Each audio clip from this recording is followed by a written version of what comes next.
IQ test. তো প্রত্যেকবার ও আমাকে দেয়, তাই আমি ভাবলাম যে এবার তোকে দেওয়া উচিত। ওকে, তো এখানে তুই দেখতে পাচ্ছিস যে এখানে টোটাল কটা স্কোয়ার আছে? চারটে, পাঁচটা স্কোয়ার আছে। ও, 1 হ্যাঁ, 2 হ্যাঁ। 3 4 5 Five, হ্যাঁ। পাঁচটা স্কোয়ার আছে। তোকে দুটো পেন্সিল মুভ করিয়ে 7টা স্কোয়ার বানাতে হবে। দুটো পেন্সিল মুভ করিয়ে 7টা স্কোয়ার বানাতে হবে। কি করে হবে? তো কম হতে পারে, বেশি কি করে হবে? একটা তো বুঝতেই পারছি বড় স্কোয়ারটা থাকবেই, তাই তো? আচ্ছা, আমি একটু হিন্ট দিচ্ছি, বড় স্কোয়ার থাকবে না। বড় স্কোয়ার থাকবে না, ছোট স্কোয়ার।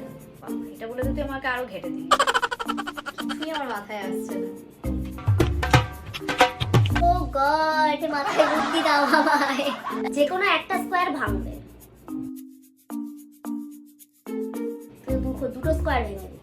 ও, যে কোনো একটা স্কোয়ার বেড়েছে, এক্ষেত্রে তো তুই দুটো স্কোয়ার ভেঙে দিবি।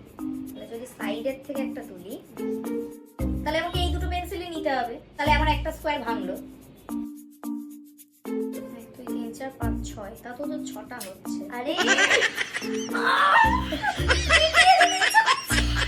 পারছিস না বলে না, তুই এতক্ষণ পারছিস না, তুই করে ফেলেছিস, কিন্তু তুই এক্সপ্লেন করতে পারছিস না। এখানে আচ্ছা 4টে, 5টা, 6টা, 7টা। এক্স্যাক্টলি। এইটা যে স্কোয়ার আমার মাথা থেকে তো বেরিয়ে গেছে। ইয়ে!